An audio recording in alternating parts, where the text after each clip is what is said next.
Hello, beautiful people, and welcome back to another episode of Bad Pitch Energy.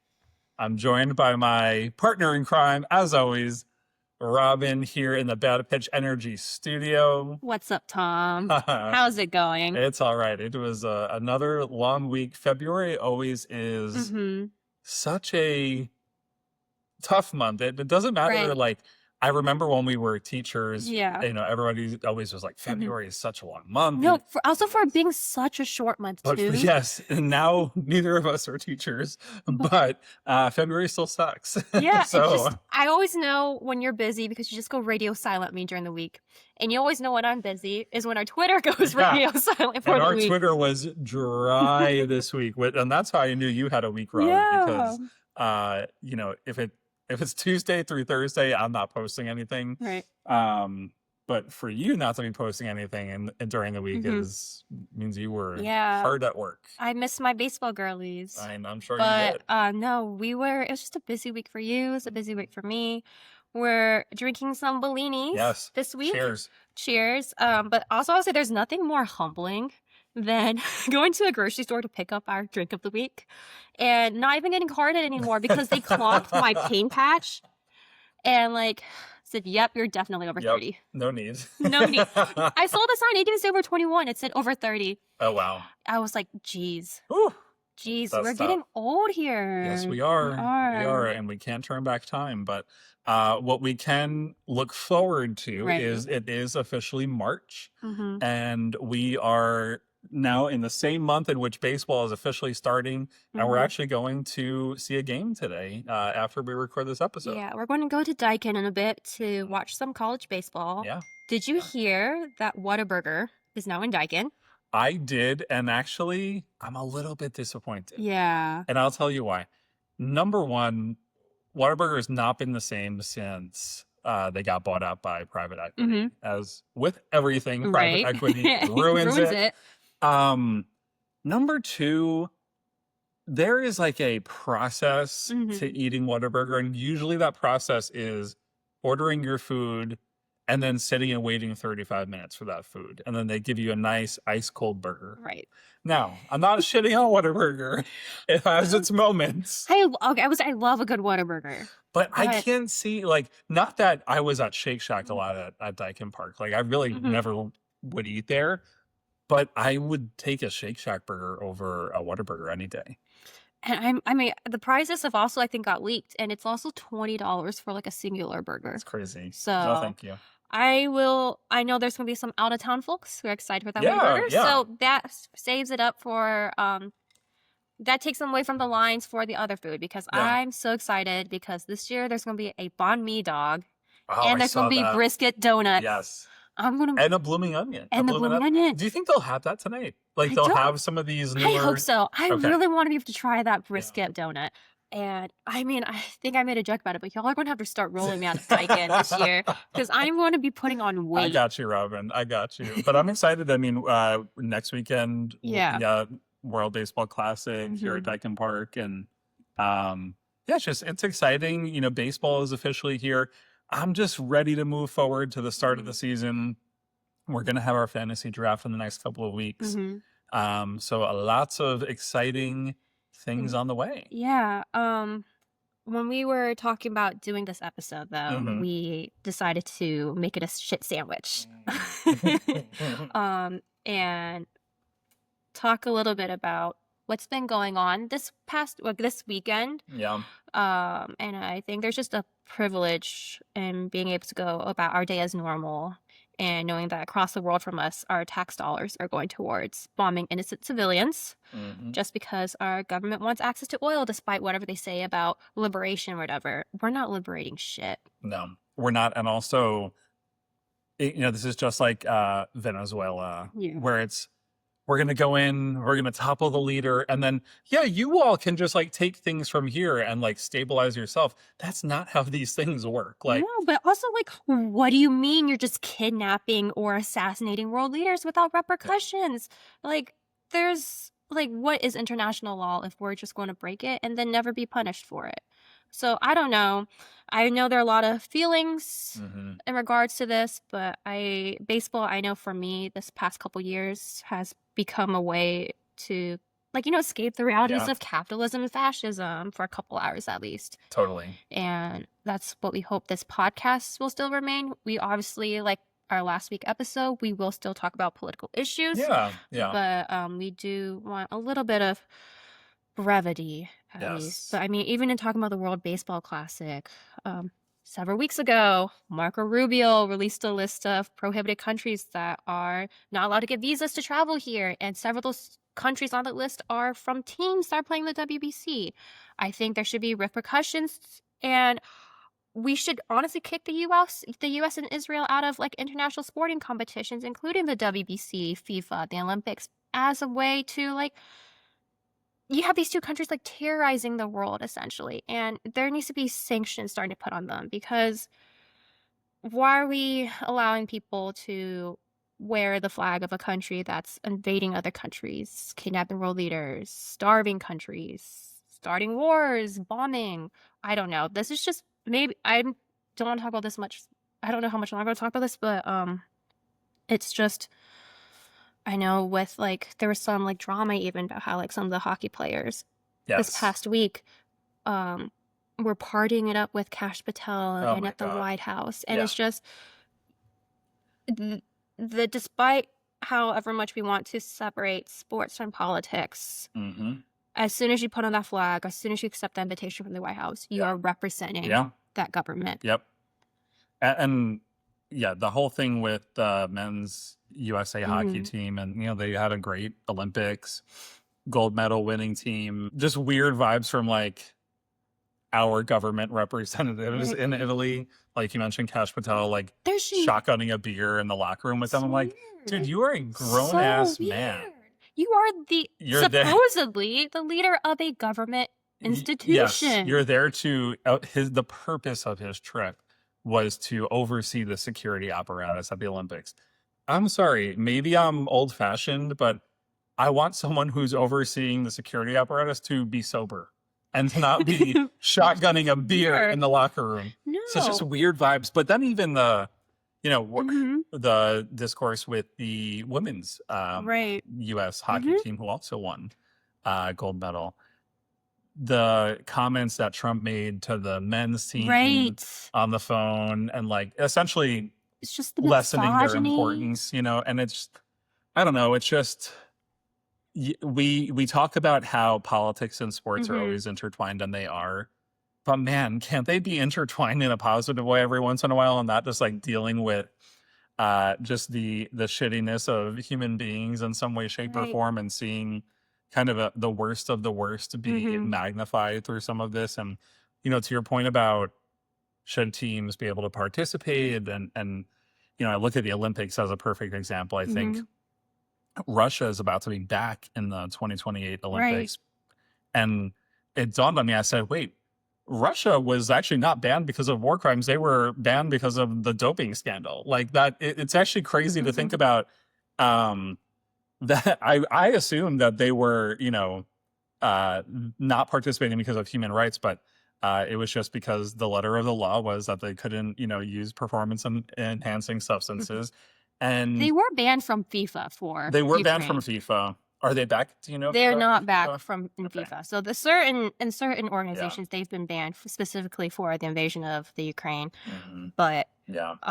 I think we have seen on our phones these past couple years just videos of I've seen way too many children in Yeah. plastic bags to say, oh yeah, these countries, the US and Israel should continue playing in these international sporting events. Right. And it's just I don't know how much more like I mean even with the Epstein files, Yeah. like Yeah. I mean we thought we were pleading to their humanity, but all of their names are in this file and they're like raping children, so why would they care? So it's just we are at the mercy of these billionaires, unfortunately. Yeah. But don't worry. The what is it? Paramount is buying another company, and David Ellison is about to control most of the media in the United States. So what Love could go that. wrong? What could go wrong? Love So, it. at Well, least At least we promise we will never be bought out. No, We will never be bought out. we will not sell out. I can promise you that. We cannot be bought. Now, Yeah. actually, let me leave that joke to the side. We will not. We will not be bought out. But since the wishes of two people living in Houston, Texas, obviously is not being under any consideration of these international organizations. Nope. Let's talk more about more of the fun stuff. So that was the shit part of the shit sandwich. Yes, we're done with that piece. Let's talk about some of the fun things coming up. What team are you most excited to watch in the World Baseball Classic? I think when I look at the World Baseball Classic, I like how all of the 4 different pools kind of formed. I do look at Pool B, which is the pool happening here in Houston. Of course, pretty stacked with the U.S., Mexico, Italy, Great Britain, and Brazil. And I don't say that as like Great Britain as a stacked team, but they're kind of a sneaky team sometimes. I'm really still excited for the Puerto Rico team. I think despite losing some of their big guys, they're going to be a competitive team. I am, despite everything, looking forward to seeing the U.S. team. Yeah. Just because there are some superstars who, we really love cheering for, who will be representing the country. I'm excited for Dominican Republic. Yeah. I think they are going to be just a really electric team who, if I had to choose today, like who's going to win the whole thing, I think it would be them. I'm pulling for the DR as well. I really think the Dominican Republic has such a stacked team as well. I think there's a picture yesterday circulating on Twitter of Julio Rodriguez, Manny Machado, and Fernando Tatis Jr. flying in to the WBC, wherever that match is being played. Was it Miami? Yeah, Miami. So I think they're just like a fun squad. Yes. They're all very attractive. That always helps. That always helps. But no, like their team is just so good. Like Jose Ramirez is on the team, Vladimir Guerrero Jr. I don't think Yiner's playing for them anymore, unfortunately, because of an injury. Sad. But I did not know that Austin Wells was Dominican. That was a surprise to me. I didn't either. I was like, okay, white boy. I down with the best of them. I guess. But if you look at Pool C is also very interesting in the sense that, like, I think Japan is definitely going to dominate. I had no idea the Czech Republic had a baseball team. I did not either. Shout out to my bestie, Johanna. Oh, this is your team, girlie. Wow. This is your team. That's awesome. Shout out to them. Are there any MLB players playing for that team? I don't know. I think they may actually be a lot of homegrown players from the Czech Republic, which is kind of exciting because I think, we do have some of our teams on here like Mexico and DR and Cuba and Canada where like a lot of them are like MLB players playing for. So there is one. There is one. Well, and he's not current. That's a former Baltimore Orioles utility man named Terran Vavra. Okay. Who's playing. Go off, Terran. Yeah, let's go. Be the star. Be the star. Exciting. Yeah, I think I, in previous years, have followed this pretty closely. I think I will continue to. I am still trying to get tickets for this game, but it's the U.S. and Mexico here in Houston. Yes. That one is going to be fun. That's going to be electric just because, Houston has a huge Mexican population. We're right, like Mexico's right there for us. And so that game is just going to be a lot of fun, regardless of outcome. Just the energy is going to be electric. So I'm really trying to get tickets. Have you seen the Mexico jersey? Yes. It looks fire. I'm not Mexican, but I want one. Same. They are really, really cool. Have y'all seen the Judge one? The one that the Fanatics messed up and it says Jude on it. Arson Jude. Arson Jude. John Heyman, where are you, sir? John Heyman. Him and his profile pictures just up like a screenshot of him being on TV. Like, I don't know what happened or who took that picture. It was not even a good picture. It was him. It's not even a good picture of him. He's the one who took like like, it's not a good picture of him. Why? He's doing duck face. He's giving, and then like I guess because it's like on TV, he's just coming off like he comes off orange. It's not a good picture, but he must have thought he looked really attractive, and he made it his profile picture on everything. I cannot. We need some young blood in the MLB reporting field. I mean, Chandler Rome. Yeah, but I need someone like on the national level. That's fair. Like I'm tired of the John Heymans, the Bob Nightingales. Bob Nightingale is like he's another inaccurate. Well, did you see what he posted this week about the Dodgers spring training record? I did. Like, oh my God! And it's like Bob. It's spring training. Most of the regular squad for most teams have not even reported yet. Simmer down, Bob. This is still double A, like maybe even high A. Correct. So yeah, weirdos. There is a high profile USA pitcher that decided he's not really going to be. Yes, that was really funny. I actually because Skewball said he's only be pitching one game during the WBC, and it's most likely going to be Great Britain versus the U.S., which isn't even like a. It's a lame matchup. It's a very poor. It's going to be a blowout for the U.S. team. Like it's just one of those where it's like, why? A lot of people are on Twitter like, so why are you even playing for the WBC then if you're just going to do that one exhibition game? Yeah, that doesn't really matter, and then going back to regular spring training. I think for him, this would be his first time pitching WBC. It's probably, and I get this totally. It's probably for the experience, but yeah, I think that is also the benefit of just the U.S. having a pretty stacked team is that, they don't really need him, which is definitely a privilege. I think the storylines that I'm looking at for this tournament is what I have referenced before. Can Team PR defy the odds and get out of Pool A? I think they can. There's nothing that really wows me about any of the teams that they're playing with, whether that be Cuba, Canada, Panama, or Colombia. Yeah. I think Colombia could be a little bit sneaky. But the other thing I'm looking at is, likely what MLB wants is a matchup Tokyo US. Yeah. I mean, they're even calling them Samurai Japan, and have you seen all the promos? They're calling them Samurai Japan. Like they want an Ohtani versus Judge showdown. Yep. And I think the likelihood of a Tokyo US matchup is decent. I think we'll probably either have a Tokyo US championship or a US Dominican Republic championship. But I am very curious to see, just from a spectator standpoint, what the reaction to Team Israel is, because even comparing this to 3 years ago, just the war crimes have been much more egregious. They are playing in Miami, so I'll be curious to see. Miami tends to be a little bit more conservative. There is a substantial Jewish population in Florida, so I think just from a curiosity standpoint, I'm going to be very curious to see what the reception's like. I know from the last WBC when Puerto Rico blew out Israel that they actually had to input a mercy rule to just end the game.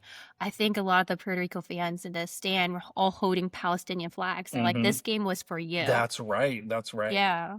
So it will be definitely very interesting to see how it plays how it goes this time around. Yeah. Especially with, again, what we've been seeing for the past 2.5 years. Yeah. So we will see. What else happened in MLB this week, Robyn? So some other fun things, actually, is that Giancarlo Stanton said that because of his elbow injuries, he can't even open a bag of chips anymore. However, he still wants to play every single game this season.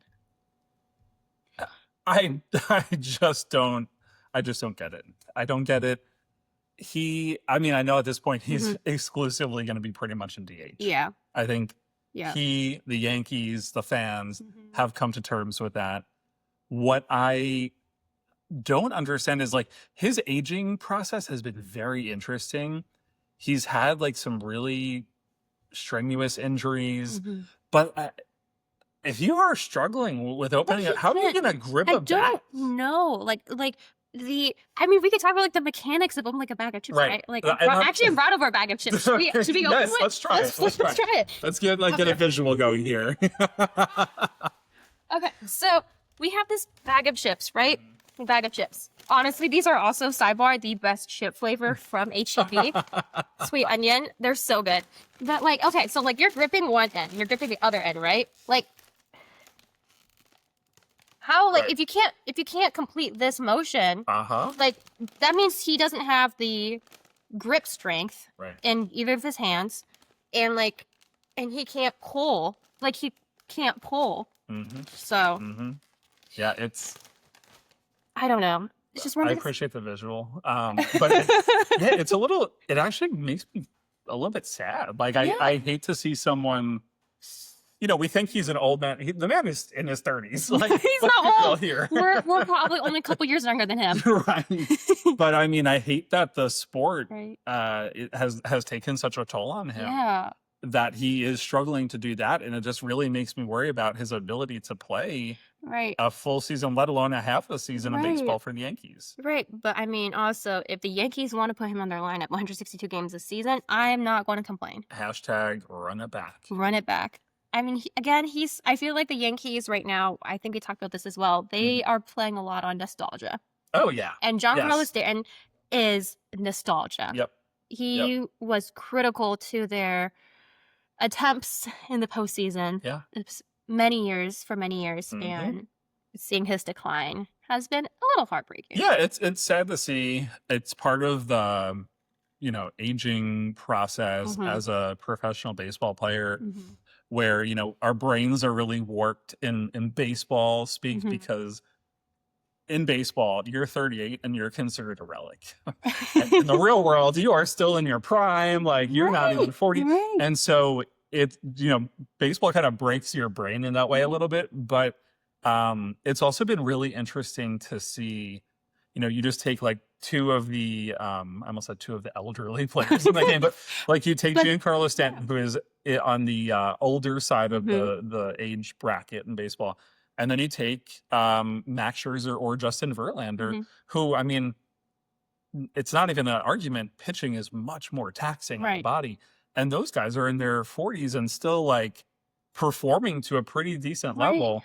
So it's just that juxtaposition has been very interesting. Yeah. It's really funny that you mentioned that, because last year, before Clayton Kershaw retired, even when the Blue Jays were playing against the Dodgers, it was Mad Max versus Kershaw, and everyone was calling it the dinosaur series. Or playing the dinosaur game, because you have these two guys who are in their 40s who are not old, but like very old in baseball terms, like these elderly players pitching against each other, but they both went like many innings, and it was a very exciting game to watch. Because also there weren't that many hits off of them. Like they're still so good. Yes. Yeah. Just interesting. And actually, speaking of the elderly in baseball, Mad Max is back in a Blue Jays uniform again, and that's exciting. I'm actually really happy about that. I think if you saw the post-game interviews from the last World Series after that Game 7 loss, you can just tell with Scherzer how much he loved Toronto. Yeah. And he's someone who's been around the block. So, like, he's been with your Mets. He's been in Detroit. He was a Dodger. He was a Dodger. He was a National. He actually, didn't he win a ring with the Nationals? Sure did. Did he also ring a ring with the Rangers? He was technically on that team, I believe. Yeah, so like he's been around the block. He has been. But but the fact that he's been around for like 20 years and how much Toronto meant to him, I think that's really special. That gets to go back. Also, his daughter even wrote a letter. Oh, that's nice. That's nice. It is cool to see, like, clearly Toronto and the Blue Jays organization has something going for them in terms of just a camaraderie of that team and the organization and the city. And it's been really nice to see, especially, Canada is still not over losing the Montreal Expos. No, they're not. So it is cool to see that baseball, which is not a sport you would, think is synonymous with Canada, is really loving their team, and players are loving playing for the Blue Jays, because what we've seen in the past few years of free agency is the Blue Jays were left at the altar. Players did not seem like they wanted to go to Canada. And logistically, it is a little bit trickier as an American baseball player to play in Canada. But I'm really enjoying seeing that the Blue Jays are kind of being valued and respected as a real major franchise in the sport, because they do all the things right. They spend money in the way that they should. They have a good farm system that has produced solid players who are both still on a team and have gone on to sign mega contracts with other teams. And so it is cool to see them get a little respect from a future Hall of Famer, because no doubt Max Scherzer, I don't know how many more years he's got left in the tank, but he is a future Hall of Famer, and I'm excited about that. I feel like Max Scherzer is one of those I also want to see coach, come back and coach and be like a pitching coach. I told, me and my love for crazy eyes. It's Max Scherzer is crazy eyes. So I literally. No, I just love watching clips of him, and I'm just really excited. He's so intense. He's so intense. And I think that competitive nature is something that I've seen it kind of like fade a little bit in baseball. And we've spoken before about I'm tired of seeing the guys like shake hands or give each other hugs on the base path, and I'm like, no, like we want you to shove, we want you to get down in there and like care. And Max Scherzer is someone who is extremely passionate about the game, so I would love to see him coach in some way, shape, or form, because that energy is infectious, and I think he would be really good to shepherd the next generation of baseball players. Absolutely. Yeah.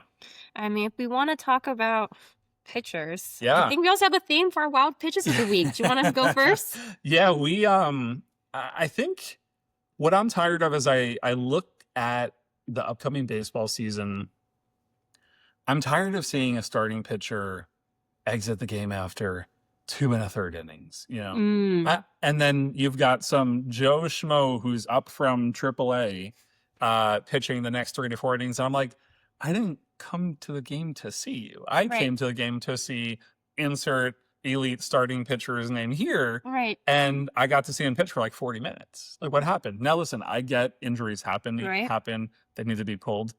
That is the exception, not the rule. What normally is happening is the guy goes out there, gives up a few runs. The analytics say that, oh man, he's probably going to give up a few more, so let's pull him, let's preserve his. No, that's not fun. That's not fun. So I would love to see there be some sort of minimum that outside of injury, a starting pitcher has to pitch, whether it's 5 innings or even make it 4. I'm not, 5 seems a little too ambitious because most guys only make it 5 these days. 4 innings, regardless of whether you're giving up 11 runs or whether you gave up 5 runs or 2 runs, just to kind of help out the bullpen, because we've seen bullpens turn over faster than I've ever seen before. Like, if you ask me at any given time over the season, name the 7 or 8 pitchers in the Mets bullpen or the Astros bullpen, I could name you probably 2 or 3, the closer and our normal setup guys, maybe a long guy. But outside of that, there are just random people popping up and down every single day. And that's because these pitchers are only pitching a couple of innings. Then they rely on the bullpen for the rest of the game, depleting the bullpen. And so they have to shuffle guys in and out. And that, to me, is not the spirit of baseball. So I would love to see, in the spirit of pitching as a craft, the good, the bad, and the ugly, I would like to see there be a minimum placed the same way recently.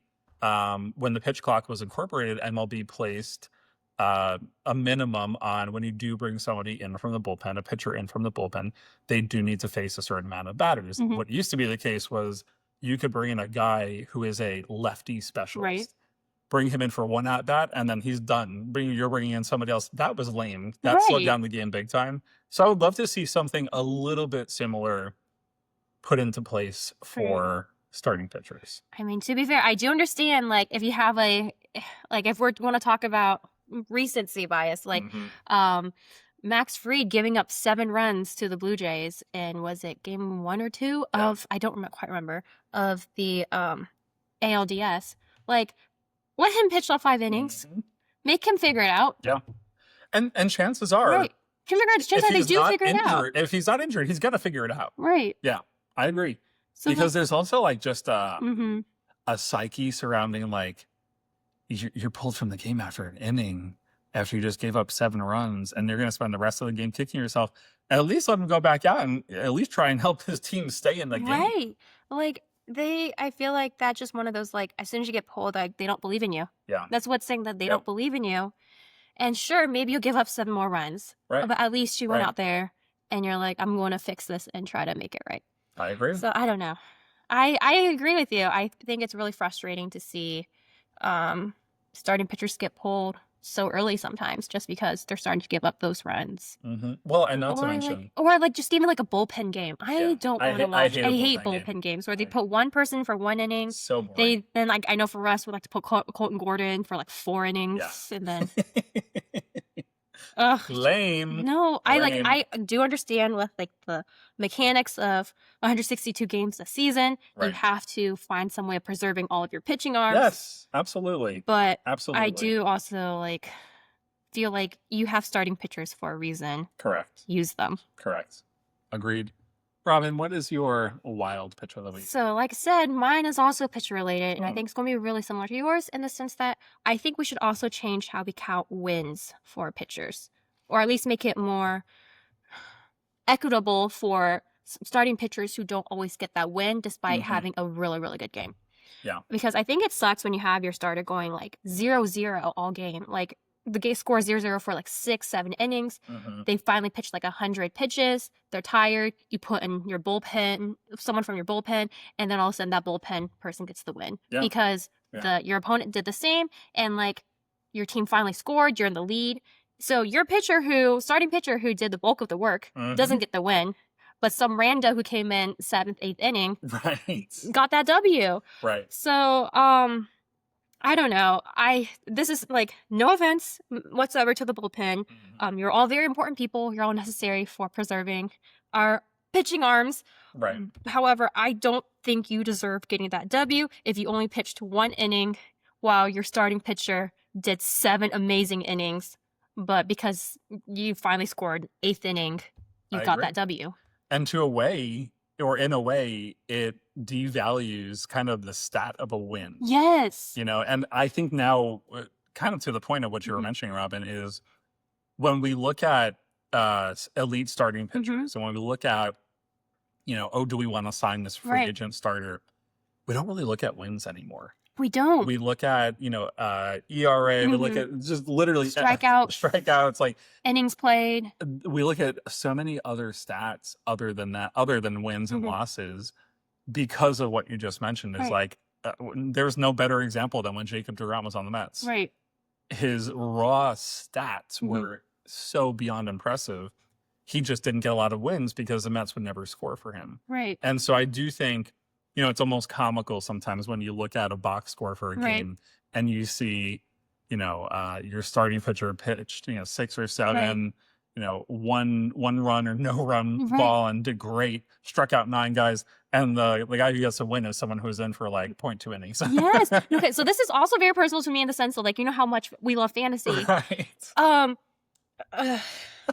I had Hunter Brown rostered, and our Astros last year, despite how much we love them, weren't as offensive as they have been historically. Right. So I'd have Hunter Brown running out for like very solid 6-7 innings, and he would not get that W because we wouldn't score. And then Fidel from our fantasy I feel team like we're going to be mentioning him more. Rostered Hader, and Hader again, amazing closer, would get the W. Yep.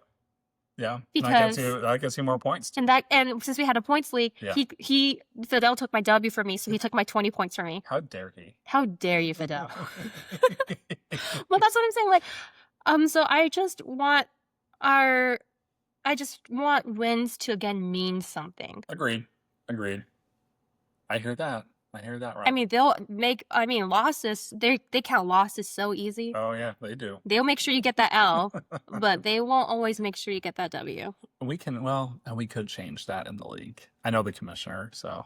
I know, but I'm just saying in general for like baseball as well. No, I would like my starting pitchers to get the W that they Yeah. earned. Absolutely.